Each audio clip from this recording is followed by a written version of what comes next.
Hello everyone, welcome here. My name is Oshina. I am reading Anne of Green Gables by Ella Montgomery for the first time. I have never read this book before. I've heard names of characters before, and I did watch the movies as a little girl, but it's very vague in my head. So this is pretty much fully new to me. I know it's a Canadian classic. It's set in PEI, which is a province in Canada on the East Coast. I've never been there. It has just such wonderful love around this series. So many people love this book, and I'm so excited to join. This is the copy that I got from my mom. It's the special collector's edition. It's like a mass market paperback, and then I do have the audiobook from my library. So I'm so excited to pair those together and read this.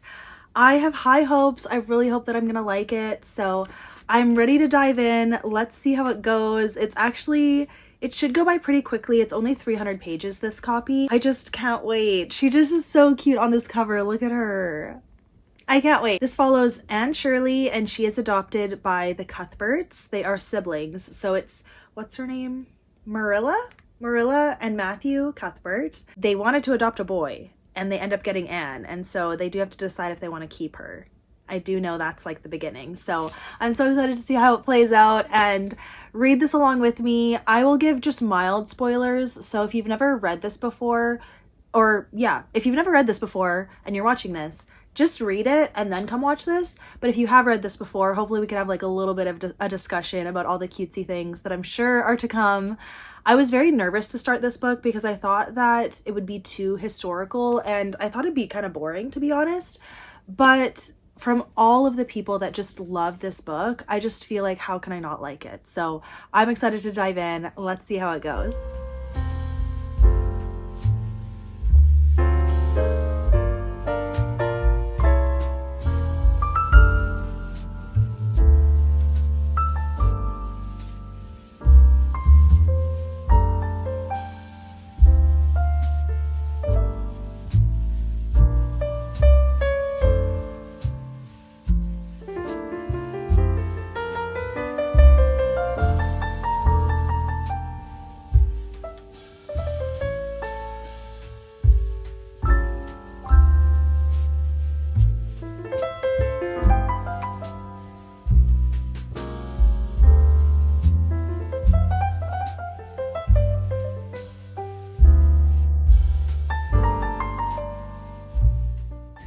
Okay, you guys, I'm probably backlit, so I'm so sorry about that, but I just finished chapter 1 and I'm on chapter 2, and it is so cute so far. I love the writing style. It's easy to understand. I'm interested, and I do have the audiobook too, so I'm gonna see how that goes. And so I just read like the first page of chapter 2, and Matthew is the sweetest man ever. Like, it's just so cute. So on my copy, it's page 9, but it's like the beginning of chapter 2. It says, Matthew dreaded all women except Marilla and Mrs. Rachel. He had an uncomfortable feeling that the mysterious creatures were secretly laughing at him. It's just like sweet and adorable, and I'm like excited to read from his perspective. So yeah, I'm gonna keep going, you guys. So far, so good.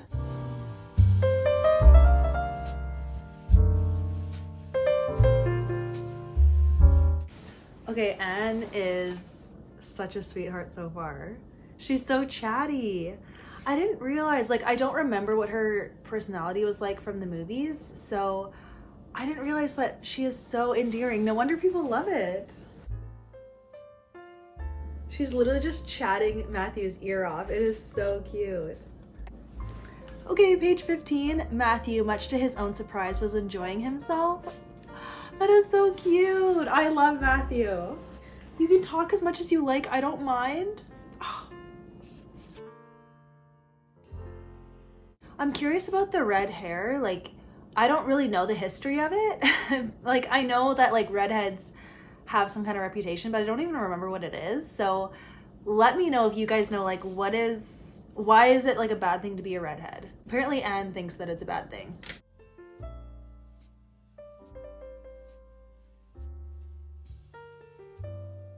Oh, I love this. Okay, so page 21 to 22.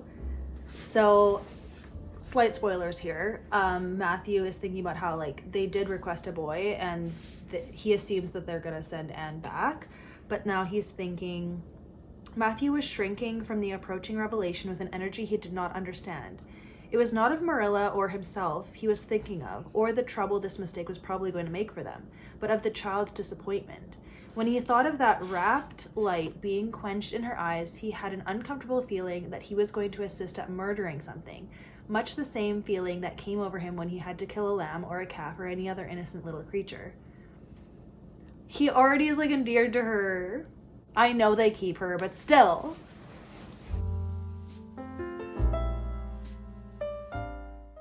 Oh, Matthew and Marilla talking about keeping her. Marilla's like, Matthew Cuthbert, I believe that child has bewitched you. I can see as plain that you want to keep her. Well, now, she's a real interesting little thing, persisted Matthew. You should have heard her talk coming from the station. Oh, she can talk fast enough. I saw that at once. You guys. Okay, so this is the state of my room. So I'm going to listen to the audiobook of Anne of Green Gables, which is here. I'm going to listen to the audiobook and clean my room. Okay, and I will time lapse so that you can watch.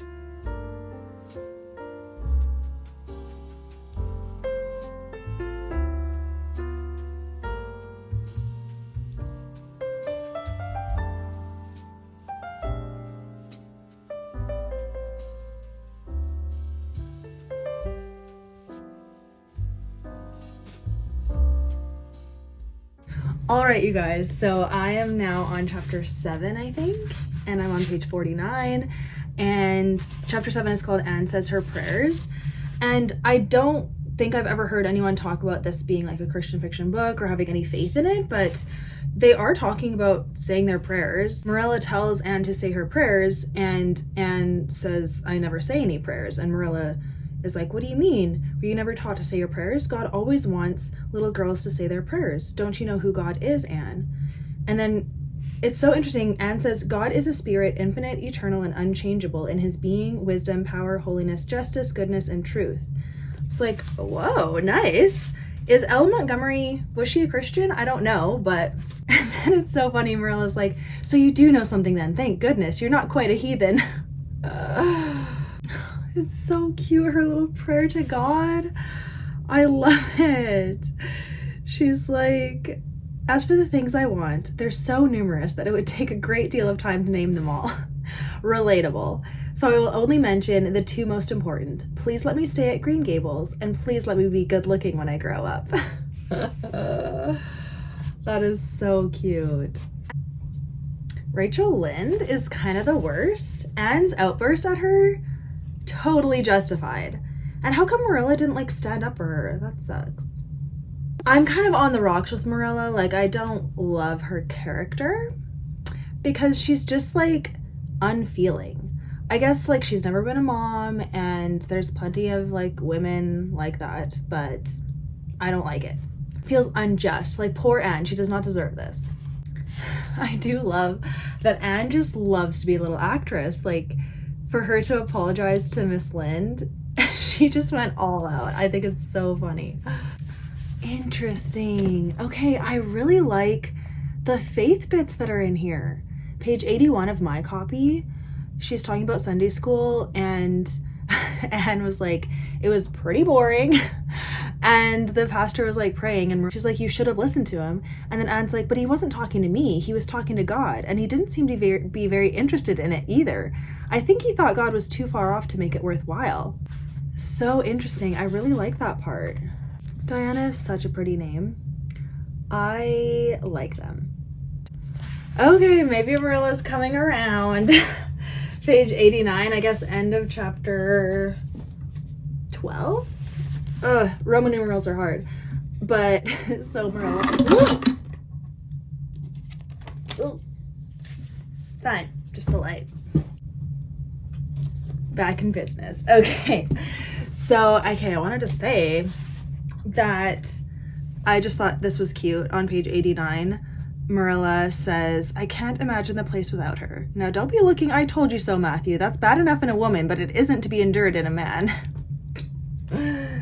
Okay, I'm at the brooch little story.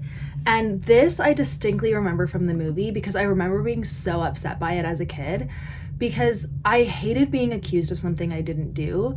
And being the oldest, I tended to, well, I didn't enjoy taking the fall for my younger siblings. Sometimes I did, sometimes I didn't. I was very happy to say it was not my fault.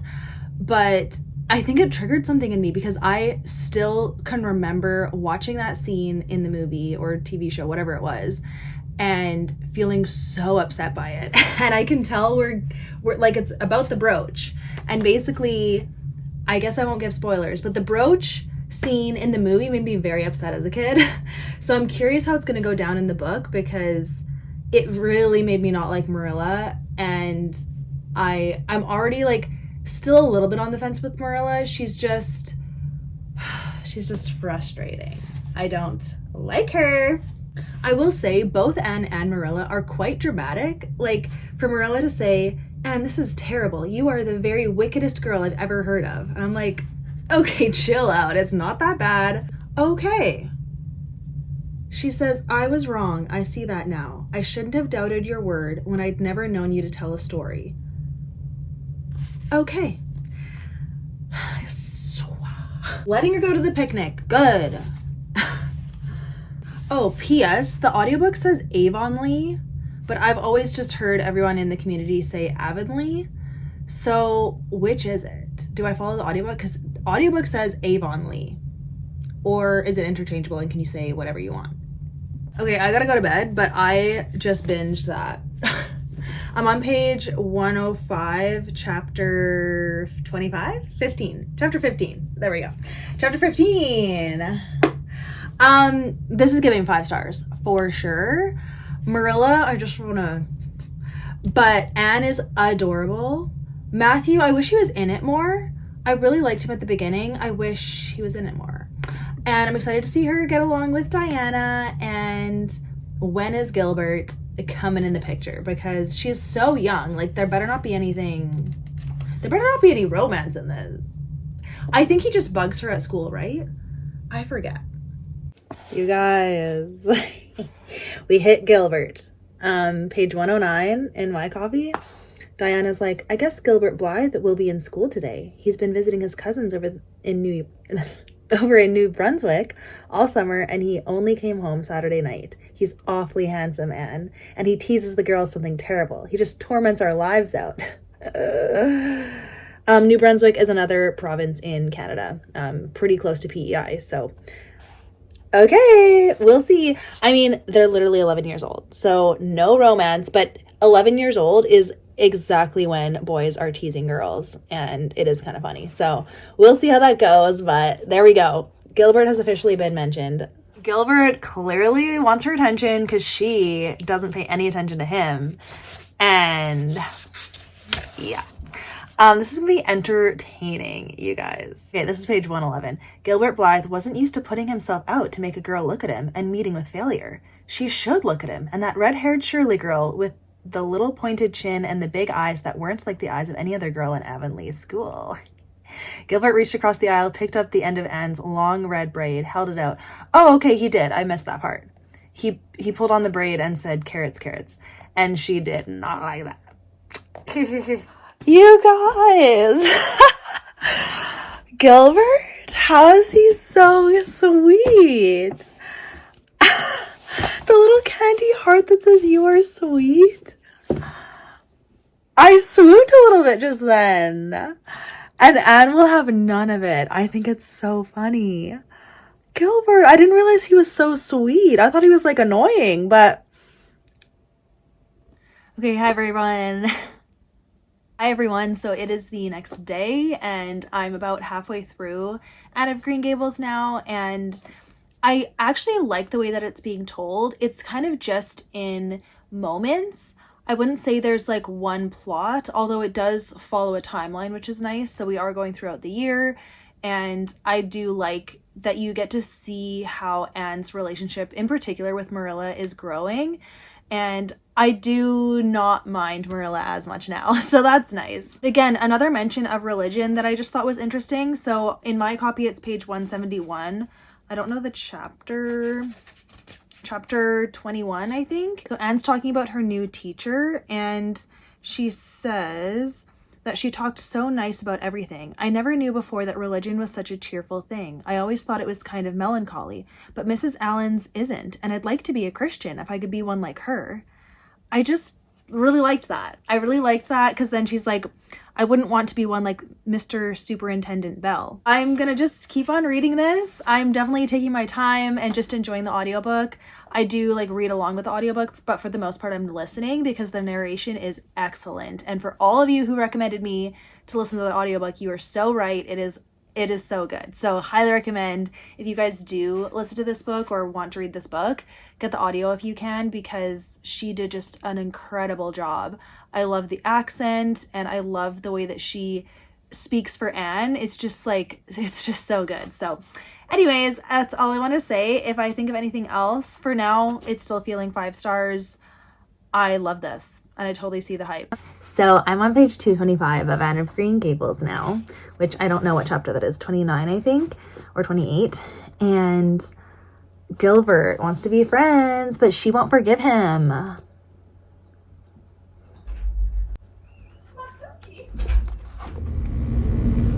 Hello friends, update on Anne of Green Gables. I'm gonna finish it today. I'm just going to work, but I wanted to let you know that I was so close to just being like, oh, I love it, it's 5 stars, yes.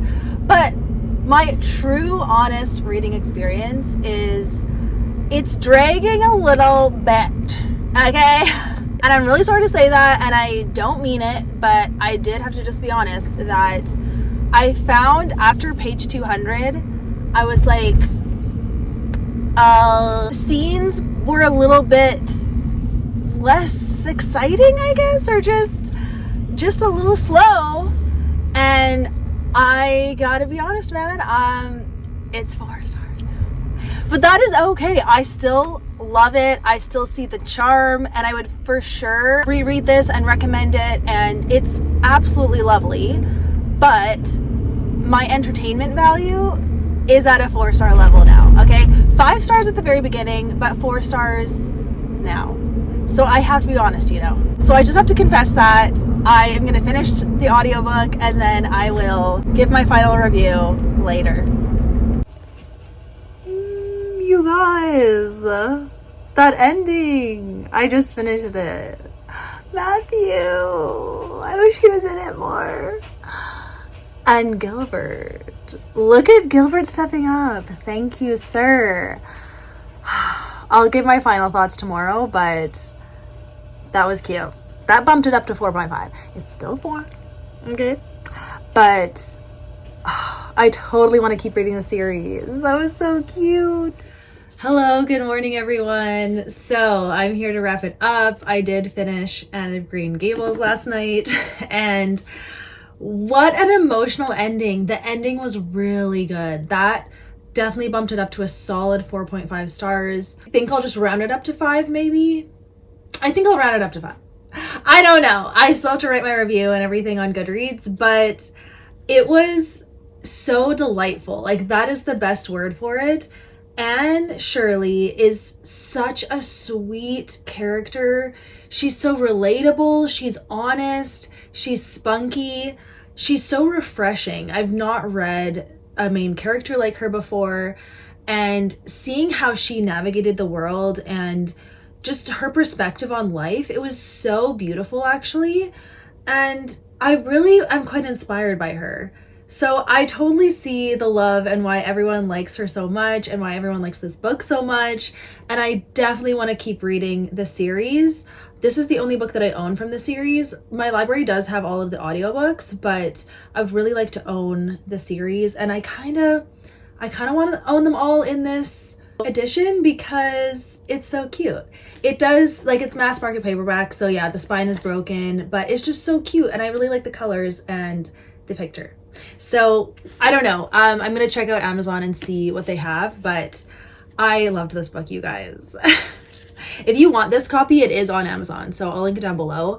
But overall, I really liked the message of, like, basically just making the most of every moment and having a positive outlook on life and everything that happens.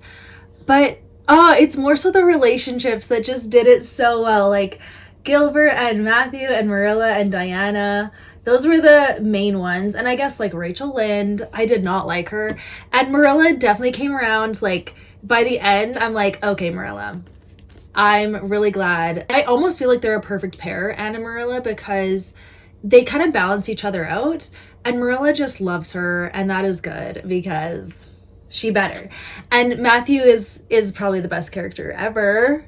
And then Gilbert coming through. Like, it was so good. Thank you, Gilbert. Okay. And okay, so the book ended. So no, the book started, I think, when she was like 11 or 12, and it ended when she was 16. And so I'm guessing book 2 follows her. I don't even know. Is there a time jump? Does it start when she's 16? Like, does it pick up right where this left off? No idea. I really enjoyed it, you guys. So highly recommend. There's obviously no language. It's fully clean. And there is faith content. Like, they go to church and they pray, and yeah, they talk about that. So I really liked that part too. And I just loved the dynamics of the characters. I think that's what it was. Anytime Anne was interacting with someone, first of all, she can talk. Like, and the narrator did such a good job. All the people that said, listen to the audiobook, you guys are right. Audiobook was so good. It was like this lady was meant to be Anne. I could just like picture it. And I definitely want to watch the movie now. I don't even know how to find where the movie is. I'll have to look up what streaming service has the movie. It's so good. If you could, in the comments, tell me your favorite book in the Anne series, and then tell me your favorite adaptation. And hopefully I will be able to get to those adaptations. And then I'd be curious if Anne of Green Gables is your favorite in the series, or if they get better and better, or if there's a certain one that stands out. Let me know. But thank you for coming along with me, you guys. I hope this was fun and entertaining for you to watch. And again, thank you so much for just encouraging me to read this book. I'm so glad that I finally read it. I knew this was the year that I wanted to read this book. So now I know all of the hype for this series. I get it. So yeah, again, thank you guys, and I'll see you in the next one. Bye.